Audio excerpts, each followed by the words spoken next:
حضرت عائشہ صدیقہ رضی اللہ تعالیٰ عنہ فرماتی ہیں میرے پاس ایک عورت آئی تو میں نے اس کے ساتھ 2 بیٹیاں تھی اس کی، میرے پاس 3 کھجوریں تھی، میں نے اس بی بی کو دے دی، 2 بیٹیاں تھی۔ اس عورت نے کیا کیا، میں دیکھ رہی تھی، ماں تھی نا اور بیٹیوں کی ماں تھی، اس نے پہلے ایک ایک کھجور دونوں بیٹیوں کے منہ میں ڈالی اور پھر جو کھجور اس کے پاس بچ گئی میرا خیال تھا یہ کھائے گی،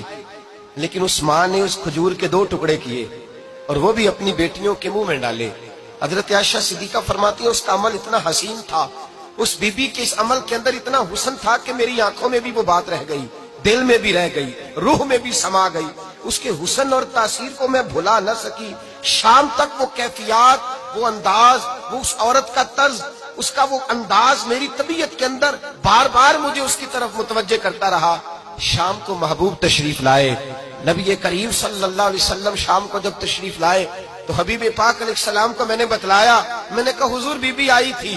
اس کا چہرہ بتا رہا تھا کہ بھوکی ہے، لگ رہا تھا کئی دنوں سے کھانا نہیں کھایا، 3 کھجوریں تھی ہی میرے پاس 3، 2 بیٹیوں کو دے دی، وہ کھا سکتی تھی، لیکن یا رسول اللہ صلی اللہ علیہ وسلم اس نے کھائی نہیں، وہ بھی کھجور 2 ٹکڑے کر کے بیٹیوں میں بانٹ دی ہے۔ حضرت عائشہ کہتی ہے دیر تک حضور میری بات کو سنتے رہے، دیر تک میری طرف دیکھتے رہے، اس تصور کو، بیٹی کے پیار کے اس ذائقے دیر تک محبوب محسوس کرتے رہے، اور پھر فرمایا عائشہ جو دنیا میں بیٹیوں کی وجہ سے آزمایا جائے گا، جب قیامت کا دن آئے گا تو رب اس سے حساب نہیں لے گا، بے حساب ہی جنت میں داخل فرما دے گا۔ اللہ پھر اس سے حساب نہیں لے گا جو بیٹی کے سبب سے آزمایا جائے۔ یعنی حضور نے باپ کو کہا کہ بیٹی کو مصیبت نہ سمجھنا، اگر کبھی اس کے میکے سے جھگڑے کا پیغام بھی آ جائے، اگر کبھی دوبارہ تجھے اس کی طرف پلٹ کر جانا بھی پڑے، میرے نبی پاک صلی اللہ علیہ وسلم سے کسی صحابی نے کہا تھا یا رسول اللہ بہترین صدقہ کون سا ہے؟ حضور بہترین صدقہ کون سا ہے؟ وہ میرا مال جو اللہ کے راستے میں خیرات کروں تو رب مجھے زیادہ اجر عطا کرے، وہ کون سا ہے؟ تو میرے نبی پاک نے فرمایا اگر تیری بیٹی واپس لوٹ آئی طلاق کی وجہ سے یا بیوہ ہو کر واپس آ گئی اور تجھے اس لوٹنے والی بیٹی پر کچھ خرچ کرنا پڑا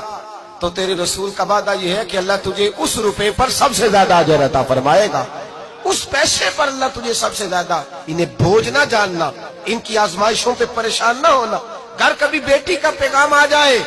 کہ اس کو پھر سے یہ تکلیف ہوئی ہے، باپ سمجھنے لگا تھا کہ میں تو فارغ ہو گیا، نکاح کر کے میں فارغ ہوں، پھر اگر کبھی اسے پیغام آئے تو میرے مصطفیٰ کریم نے فرمایا وہ پریشان نہ ہو، وہ دکھی نہ ہو، بلکہ جو بیٹی کی وجہ سے آزمایا جائے گا اس سے تو حساب ہی نہیں لیا جائے گا، اللہ بغیر حساب ہی جنت عطا فرما دے گا۔ اتنا بڑا مقام، اتنی بڑی عظمت اور فضیلت اللہ کے رسول نے بیٹیوں کے ماں باپ کو عطا فرمائی۔